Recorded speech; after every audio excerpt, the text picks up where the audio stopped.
Bonjour et bonsoir à tous.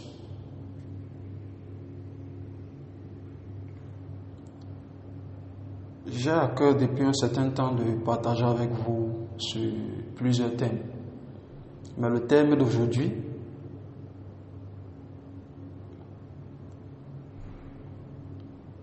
c'est fais attention aux paroles qui sortent de ta bouche. Nous allons commencer avec le psaume 34, versets 13 à 14, qui dit: est-ce que tu peux aimer la vie? Est-ce que tu veux connaître les jours heureux? Alors ne dis pas de mal des autres. Évite les mensonges. Père, je te bénis, je te rends grâce pour tes enfants de part dans le monde. Qu'au travers de cette vidéo, que cela soit une continuité, une succession de miracles, de vies transformées pour toujours. Que les âmes puissent être gagnées par milliers, par millions. Merci Seigneur pour la puissance, pour la grâce, pour l'efficacité de ta parole. Je te bénis. Merci pour la mouvance de ton esprit. Que l'honneur et la gloire te reviennent. Merci pour le sage qui écoute et devient plus sage. Merci pour l'attendement des uns et des autres. Merci Seigneur parce que ces paroles vont changer la vie des autres, des uns et des autres de manière définitive. Dans le nom puissant de Jésus-Christ. Alléluia. Merci Seigneur. Amen. Ok, je vais commencer d'abord tout en disant ceci, que écoutez attentivement cet enseignement. Cela va changer vos vies de manière radicale. Je le dis de manière radicale. Que le nom du Seigneur Jésus-Christ soit loué. Oui, le verset est clair. Ça dit, est-ce que tu aimes la vie? Est-ce que tu veux connaître les jours heureux? Alors ne dis pas de mal des autres. Évite les mensonges. Les paroles de la bouche. Fais très attention aux paroles qui sortent de ta bouche. Fais très attention. Ici, nous avons une autre expérience dans le livre de Genèse. L'histoire de Ésaü qui vend son droit de fils aîné à Jacob à cause de la nourriture. Nous pouvons le lire dans Genèse 25 à partir du verset 27. C'est vrai, c'est long, mais ça vaut la peine de parler de ça, afin que les uns et les autres puissent être édifiés. Nous lisons. Les garçons grandissent. Ésaü devient un bon chasseur qui passe son temps dehors. Jacob est un homme tranquille qui reste sous sa tente. Isaac préfère Ésaü parce qu'il aime la viande de chasse. Rebecca préfère Jacob. Bon. Isaac ici, c'est le père des deux, Ésaü et Jacob. Et Rebecca était le mère. Donc, pour juste préciser. Un jour, Jacob prépare un plat. Ésaü revient de la chasse. Il est très fatigué. Ici, on dit le frère cadet prépare un plat. Et Ésaü, qui est le grand frère, revient de la chasse. Il était très fatigué. Alors, il dit à Jacob, qui est le frère cadet, je suis très fatigué, s'il te plaît, laisse-moi avaler ton plat roux. Je vais avaler ce plat.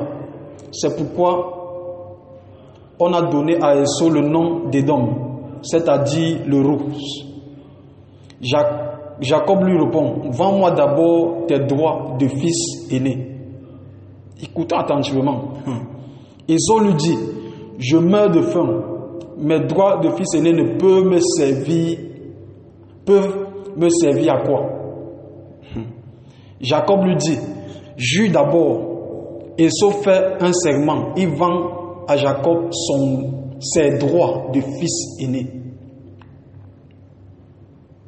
Alors Jacob donne à Esau du pain et un plat de lentilles. Esau mange et boit, puis il s'en va. Il se moque de ses droits de fils aîné. Waouh! Ici, nous voyons comment Esau, le fils aîné, a vendu. Il a fait un segment, c'est ce que la Bible dit. Donc, il a juste déclaré la parole. Ici, la Bible ne précise pas qu'ils ont signé un document devant qui que ce soit ou une autorité administrative. Non. Jacob, le fils cadet, dit, déclare juste la parole. C'est ce que ça veut dire. Il déclare, donc fais un segment. Et il a fait un segment. C'est ce qu'il a fait. C'est ce que Esau a fait. Il a fait un segment selon ce que dit les Écritures. Il a juste déclaré la parole que je te vends mon droit de naissance. Et c'est tout ce que Jacob voulait, qui était le fils cadet. Il a vendu. Et lui ne connaissait pas, le fils aîné ne connaissait pas l'ampleur des paroles qui sortent de la bouche. Il ne connaissait pas l'ampleur. Et plus tard, on peut lire ça dans Genèse 27. Genèse 27, oui. Mais c'est aussi long. Donc voilà pourquoi il y a des versets il y a des chapitres que vous allez lire vous-même. Vous allez lire jusqu'à la fin vous-même chez vous. Pour que vous puissiez être davantage édifiés. On te dit, Isaac est devenu. Donc Isaac qui était le père est devenu vieux. Sa vue a beaucoup baissé. Il ne voit plus rien. Il appelle son fils aîné et lui dit, Esau. Celui-ci répond, oui père, je t'écoute. Isaac continue. Tu le vois, je suis vieux.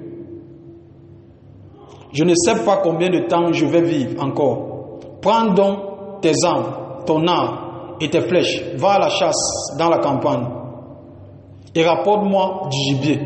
Puis prépare-moi un plat, comme je l'aime. Apporte-le-moi et je le mangerai. Ensuite, je te donnerai ma bénédiction avant de mourir. Pendant qu'Isaac parle avec son fils Exo, Rebecca écoute. Rebecca qui était le mère. Rebecca écoute. Puis Esau part à la chasse dans la campagne pour rapporter de la viande. Rebecca dit à Jacob, qui était le fils cadet, bien sûr, j'ai entendu ton père dire à Esau, apporte-moi du gibier et prépare un bon plat, que je mange, ensuite je te donnerai ma bénédiction devant le Seigneur avant de mourir. Maintenant mon fils, écoute-moi, fais ce que je te demande. Va au troupeau, rapporte-moi 2 beaux cabris. Je préparerai pour ton père un bon plat comme il aime. Tu l'apporteras à ton père pour qu'il le mange. Alors il te donnera sa bénédiction avant de mourir. Jacob répond à sa mère, Esau est couvert de poils, pas moi. Si mon père me touche, il se rendra bien compte que je le trompe. J'attirerai sur moi sa malédiction et non sa bénédiction. Bon, comme c'est long, je vais raccourcir ça. Plus tard, sa mère prépare à manger. Elle donne au fils cadet Jacob. Et Jacob part devant son père. Il part devant son père Isaac. Et après que sa mère ait mis des poils, les poils de troupeau sur lui, parce que le frère cadet était beaucoup velu. Il était beaucoup velu, c'est ce que dit la parole de Dieu. Donc il avait les poils partout sur lui. Donc il a donc fallu que sa mère, la mère, puisse mettre les poils des brebis sur le cadet, de telle sorte que le père, en touchant le fils cadet, puisse croire que c'est le fils aîné. Voilà, donc c'est ce qui a été fait. Mais le père donc était surpris que comment il touche le fils cadet. C'est vrai, il a les poils, mais sa voix n'est pas, sa voix est celle du fils cadet. Mais bon, par la suite, il a béni. Donc ça revient donc à ce qui s'est passé dans la première lecture. Le fils cadet a donné de la nourriture avec condition au fils aîné. Vends-moi d'abord ton droit de fils aîné. Et ce qui a été fait. Comme le fils aîné méprisait des choses spirituelles, méprisait la puissance de la parole, de la bouche, il a vendu son droit d'aînesse. Il a vendu son droit de fils aîné avec les paroles de sa bouche. Et par la suite, c'est ce qui s'est passé. Donc voilà pourquoi c'est très important de prendre ces choses en considération. Les paroles qui sortent de ta bouche ont la capacité, ont l'habileté, ont la puissance de produire pour toi ce dont elles parlent. Les paroles qui sortent de ta bouche ont la capacité, ont la puissance nécessaire pour conditionner les événements à se manifester dans ta vie selon ce que tu as eu à dire avec les paroles de ta bouche. Si tu appelles la prospérité viendra. Si tu appelles la mort va se présenter. Qu'importe ce que tu appelles, cela va venir à toi. Nous pouvons le voir même dans Genèse, quand Dieu a créé le ciel et la terre. On n'a pas dit Dieu a fait quelque chose d'extraordinaire. Non, on dit Dieu dit que lumière soit et lumière fut, ainsi de suite. Et la Bible nous fait comprendre que nous avons été créés à l'image et à la ressemblance de Dieu. Donc nous avons cette même capacité d'appeler les choses à l'existence, tout comme Dieu, puisque nous sommes faits à son image et à sa ressemblance. Voilà. Et nous pouvons aussi lire Proverbe 18, à partir du verset 21, qui dit: les paroles peuvent donner la vie ou la mort. Celui qui aime parler doit en accepter les conséquences. C'est ce que j'étais en train de dire. Les paroles peuvent produire la vie ou la mort. Donc quand tu parles, fais très attention à ce que tu dis. Ce que tu dis va produire soit la mort, soit la vie. Si ça produit la vie, tu vas accepter tu vas endosser les conséquences. Si ça produit la mort, tu vas endosser les conséquences. Donc voilà pourquoi c'est impératif, c'est très important de faire attention à ce qui sort de ta bouche. Je prie pour toi que Dieu te donne de faire attention aux paroles qui sortent de ta bouche. Même s'il peut arriver que tu es en colère, ressaisis-toi, fais attention à ce qui sort de ta bouche. Parce que tu peux te retrouver dans une condition demain, mais qui est le fruit de ce que tu as eu à dire hier? Donc c'est très important de faire attention, de prendre ces choses en considération.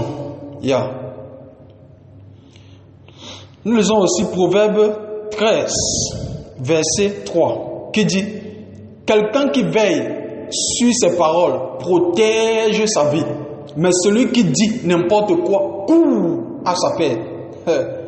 Wow. Quelqu'un qui veille sur ses paroles protège sa vie, mais celui qui dit n'importe quoi court à sa perte. Des gens qui aiment dire n'importe quoi. Voilà, la Bible dit: celui qui veille sur ses paroles protège sa vie, mais celui qui dit n'importe quoi court à sa perte. Donc n'accuse pas la grand-mère ou le grand-père qui est au village. Non. Fais attention aux paroles qui sortent de ta bouche. C'est tout. Fais attention. Il ne faudrait pas que tu te trouves demain dans une situation vraiment que tu n'as pas souhaité. Une situation vraiment dramatique. Tu te mets à accuser qui que ce soit. N'accuse pas qui que ce soit. Examine tout ce que tu as eu à dire. Examine les paroles que tu as eu à déclarer, quel que soit quand tu étais fâché, tu étais content. Faites très attention en fait à ce qui sort de ta bouche. Donc ici, c'est un éveil de conscience. Cet enseignement a aussi pour but d'éveiller les consciences des uns et des autres. Nous pouvons aussi lire Proverbe 21 à partir du verset 23 qui dit, je lis, une personne qui veille sur toutes ses paroles se protège contre le malheur. Alléluia. Waouh. Je rends grâce à Dieu. Ok, nous allons continuer à lire l'histoire de... C'est aussi inspirant. L'histoire du prophète Élisée et la femme sunamite. C'est aussi une histoire vraiment très intéressante. Nous pouvons le lire dans 2 Rois 4.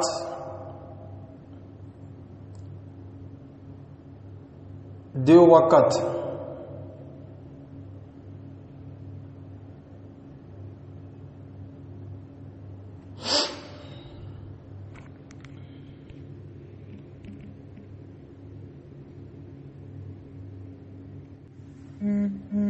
Deux Rois 4 à partir du verset 8 qui dit, un jour Élisée passe à Chounem. Une femme riche habite à cet endroit. Elle demande avec instance à Élisée de venir manger chez elle. C'est pourquoi depuis ce jour-là, chaque fois qu'Élisée passe par Chounem, il va manger chez elle. Cette femme dit à son mari, écoute, je le sais, l'homme de Dieu qui vient toujours chez nous est vraiment un homme de Dieu. Il faut lui construire une petite chambre. Sur la terrasse, nous allons mettre pour lui un lit, une table, un siège et une lampe. Il pourra loger là quand il viendra chez nous. Un jour, Élisée vient chez eux. Il monte en haut dans la chambre pour se coucher. Ensuite, il dit à son serviteur Géhazi, appelle ces femmes qui nous accueillent. Géhazi va la chercher et elle arrive devant la chambre. Élisée demande à Géhazi de lui dire ceci. Tu t'es donné beaucoup de mal pour nous. Qu'est-ce que nous pouvons faire pour toi? Est-ce qu'il faut parler pour toi au roi ou au chef de l'armée? La femme répond, non, merci. Je vis au milieu de mon peuple et je ne manque de rien. Puis il dit à son serviteur Géhazi, qu'est-ce que nous pouvons faire pour cette femme? Le serviteur répond, malheureusement, elle n'a pas de fils et son mari est vieux. Élisée lui dit, appelle-la. Géhazi l'appelle. Elle vient devant la porte. Élisée lui dit, l'an prochain, à la même époque, tu porteras un fils dans tes bras. Mais elle dit, ce n'est pas possible. Toi qui es un homme de Dieu, ne mens pas. Pourquoi cette femme devient enceinte? Pourtant cette femme devient enceinte. Et à la même époque, l'année suivante, elle met au monde un fils, comme Élisée l'a annoncé.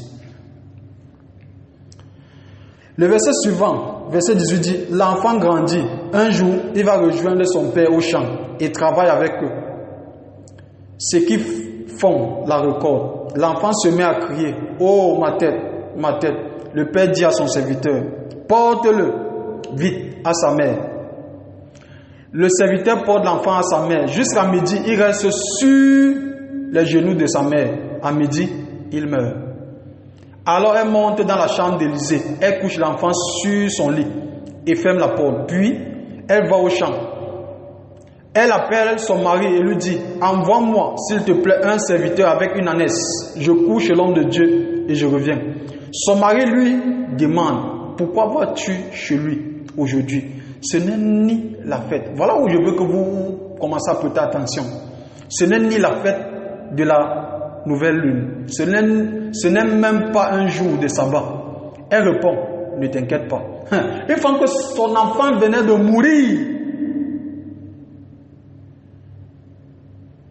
Pourtant, aujourd'hui, tu devais voir C'était une autre personne, certainement, devait commencer à dire, oh, l'enfant est mort, l'enfant est mort, ouais, l'enfant est mort. Commencer à déclarer, oh, l'enfant est mort, l'enfant est mort. Non, mais la femme n'a pas réagi comme cela.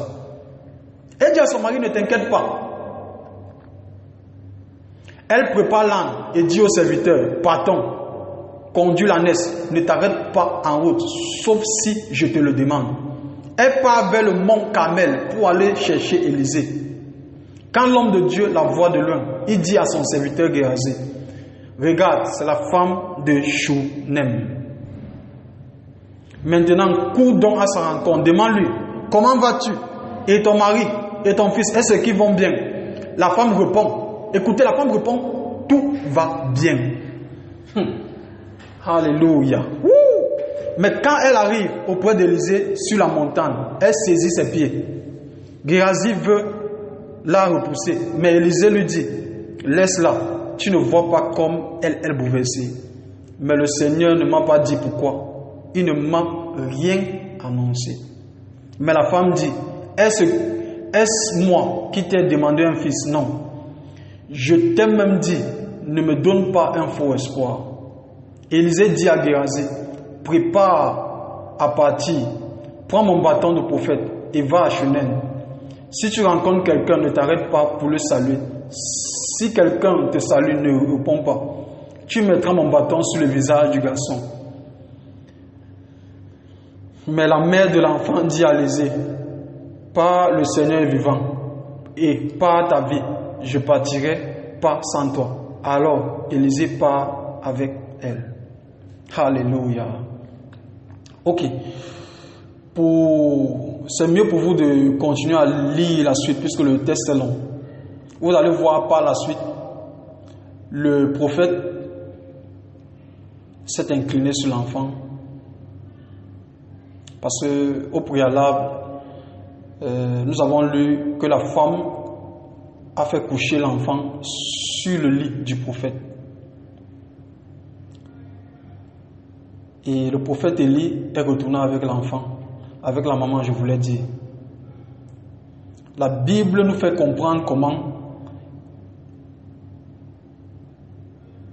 Élisée a prié sur l'enfant. Et l'enfant est revenu à la vie.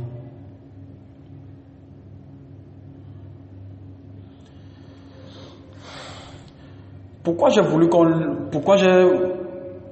lise ce verset, ce chapitre et ces versets? La femme, nous avons lu tout ensemble, la femme, quand l'enfant est mort, la femme n'a pas paniqué. D'un. Deuxièmement, elle allait à la rencontre de son mari, tout en lui disant, prépare-moi l'ânesse, je vais aller à la rencontre de l'homme de Dieu. Le mari l'a posé la question à savoir, mais pourquoi tu pars chez l'homme de Dieu maintenant? Ce n'est ni le jour du sabbat, ni la nouvelle lune. Donc ce n'est pas opportun pour aller à la rencontre de l'homme de Dieu. Elle dit à son mari, tout va bien. Elle ne s'est pas alarmée, elle n'a pas paniqué. Elle n'a pas dit, oh, l'enfant vient de mourir. Non. Waouh. C'est une histoire vraiment inspirante. Vraiment, vraiment inspirante.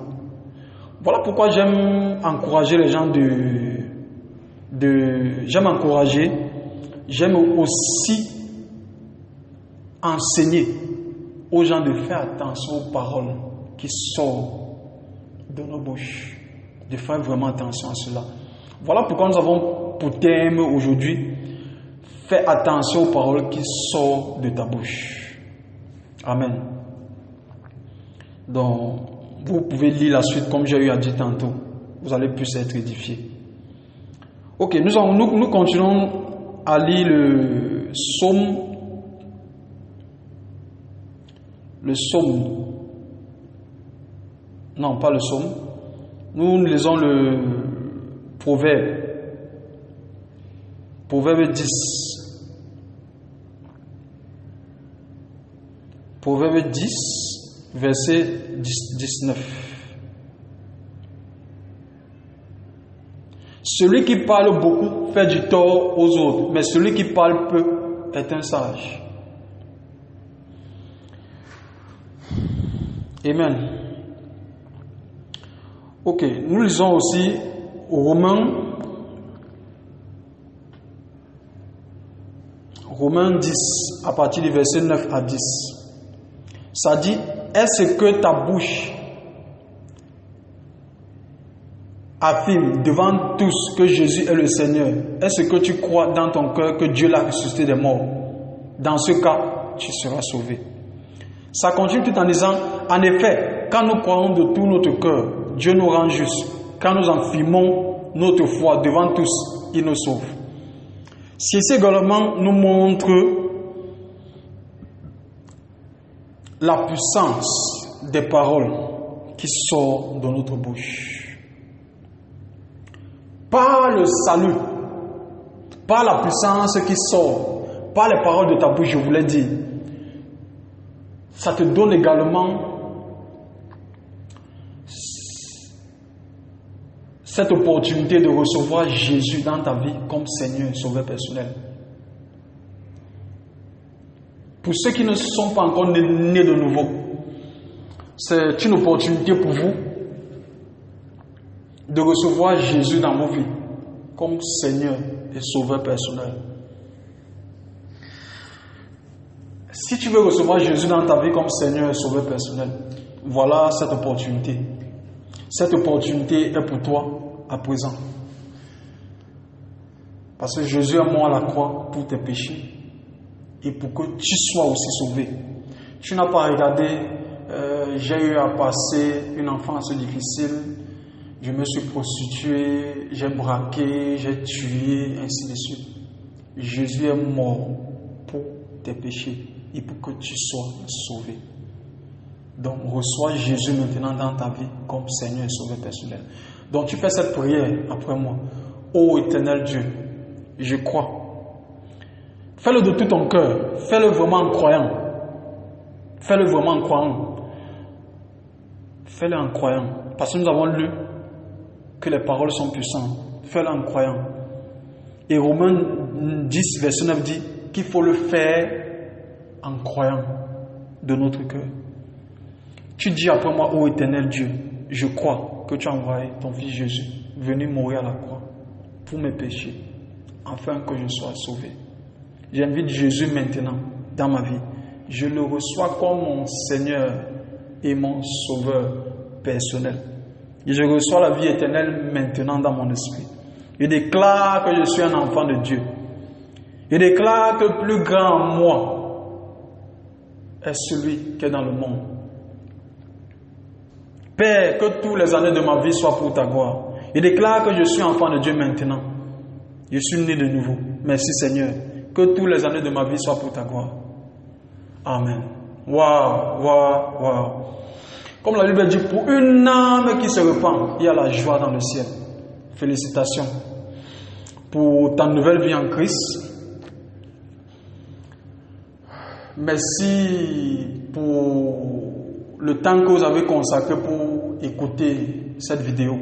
Je sais que vous avez été extrêmement bénis. Restez connectés, restez abonnés à la chaîne de l'évangéliste Kiola Sébastien pour les prochaines vidéos qui vont s'en suivre. Et je sais que vous allez continuer à être extrêmement bénis. Shalom. Je prie pour chacun de vous que la grâce de Dieu repose sur chacun de vous, ainsi que chaque membre de vos familles. Je prie que cette parole que tu as écoutée, que le diable ne vienne pas voler cette parole, mais que la compréhension t'a été donnée pour saisir ces paroles, pour comprendre cela et mettre cela en pratique dans le nom puissant de Jésus-Christ. Je prie que cela produise des résultats adéquats dans ta vie et sur tout ce qui te concerne, ainsi que dans la vie des membres de ta famille et autres, dans le nom puissant de Jésus-Christ. Je déclare que tu es une source d'inspiration pour cette génération. Je déclare que Dieu t'utilise puissamment. Tu es un agent de changement pour impacter pour transformer les vies. Comme la Bible dit que Dieu est en Christ, réconciliant le monde avec lui.